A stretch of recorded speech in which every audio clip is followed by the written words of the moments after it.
Welcome back. ఎన్నో పోరాటాల చరిత్ర కలిగిన పోరాట సంఘం వైపే సింగరేణి నల్ల సూర్యులు ఎందుకు మొగ్గు చూపారు? కోల్ మైన్ లో ఏఐటీయూసీ సత్తా చాటడానికి దోహదపడ్డ కారణాలేంటి? BRS self goal చేసుకుందా?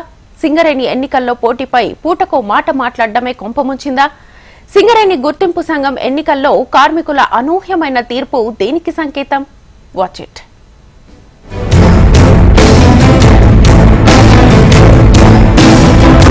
తెలంగాణలో మరో సమరాన్ని తలపించిన సింగరేణి ఎన్నికలు. పోరాట సంఘం వైపే మొగ్గు చూపిన నల్ల సూర్యుళ్లు. సింగరేణి గుర్తింపు సంఘం ఎన్నికల్లో అనూహ్య తీర్పునిచ్చిన కార్మికులు.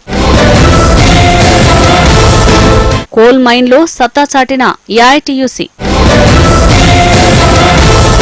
తెలంగాణలో మొన్నే అసెంబ్లీ ఎన్నికలు ముగిసిన సింగరేణి ఎన్నికలు మరో సమరాన్ని తలపించింది. ఏడాదిన్నర కాలంగా ఎదురుచూస్తున్న సింగరేణి గుర్తింపు కార్మికుల సంఘం ఎన్నికల్లో సిపిఐ అనుబంధ సంఘమైన ఏఐటీయూసీ విజయం సాధించింది. ఆ యూనియన్ ఆధ్వర్యంలో సింగరేణిలో ఎన్నో పోరాటాలు నిర్వహించి హక్కులు సాధించుకున్నారు. దీంతో కార్మికులు ఆ యూనియన్కే పట్టం కట్టారు. ఇప్పటివరకు 7 సార్లు ఇక్కడ ఎన్నికలు జరగగా 4 సార్లు ఏఐటీయూసీ, 2 సార్లు తెలంగాణ బొగ్గుగని కార్మిక సంఘం, 1 సారి ఐఎస్టీయూసీ విజయం సాధించాయి.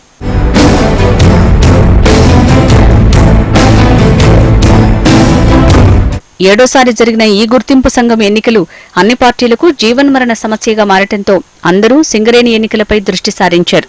ప్రభుత్వ అనుబంధ సంఘాల ద్వారా సమస్యలు పరిష్కారం కావని గుర్తించిన కార్మికులు ఈసారి ఏఐటీయూసీ వైపు మొగ్గు చూపారు.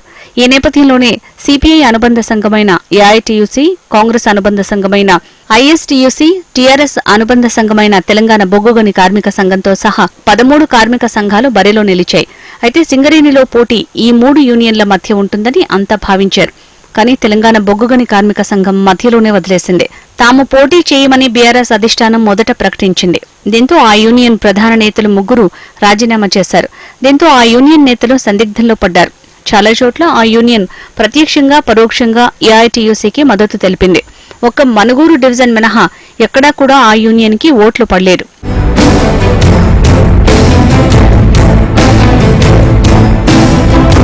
పదేళ్లుగా సింగరేణిలో అధికారానికి దూరంగా ఉన్న ఏఐటీయూసీ నేతలు ఈసారి తీవ్రంగా శ్రమించారు.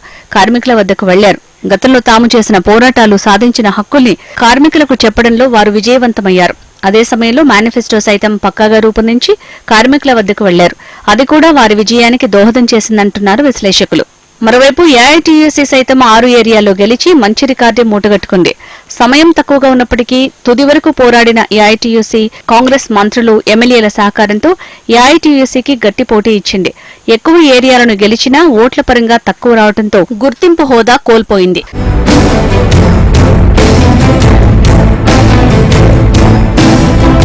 మొత్తంగా సింగరేణి ఎన్నికల్లో 13 సంఘాలు పోటీ చేయగా ఇందులో సిపిఐ అనుబంధ సంఘం ఏఐటీయూసీ, కాంగ్రెస్ అనుబంధ సంఘం ఐఎస్టీయూసీ హోరాహోరీగా పోటీ పడ్డాయి. బెల్లంపల్లి రీజియన్ పరిధిలోని బెల్లంపల్లి, మందమర్రి, శ్రీరాంపూర్ ఏరియాల్లో ఏఐటీయూసీ విజయం సాధించింది. రామగుండం రీజియన్లోని రామగుండం 1, 2 ఏరియాల్లో ఏఐటీయూసీ, రామగుండం 3లో ఐఎస్టీయూసీ విజయం సాధించింది. కొత్తగూడెం కార్పొరేట్ కార్యాలయంలో మనుగురు, ఇల్లెందు, కొత్తగూడెం, భూపాలపల్లి ఏరియాల్లో ఐఎస్టీయూసీ గెలుపొందాయి.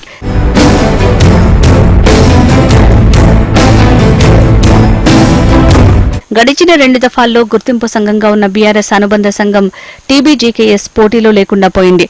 మొదటి నుంచి తాము బరిలో ఉండి ఏరియాలో పట్టు సాధిస్తామని చెప్పుకుంటూనే గనులు, డిపార్ట్మెంట్లలో ప్రచారాన్ని కొనసాగించిన సదరు నాయకులు ఎన్నికల రోజు కనిపించలేదు. తమ ప్రత్యర్థి ఐఎస్టీయూసీ ఈ ఎన్నికల్లో గెలవకూడదనే ఉద్దేశంతో ఏఐటీయూసీ కార్మిక సంఘానికి ఇంటర్నల్ గా మద్దతు ఇచ్చినట్టు టాక్ నడుస్తోంది.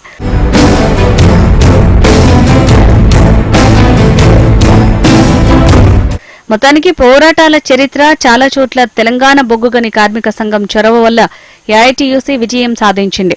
దీంతో ఏఐటీయూసీ గెలుపుతో కార్మికులు సంబరాల్లో మునిగి తేలుతున్నారు.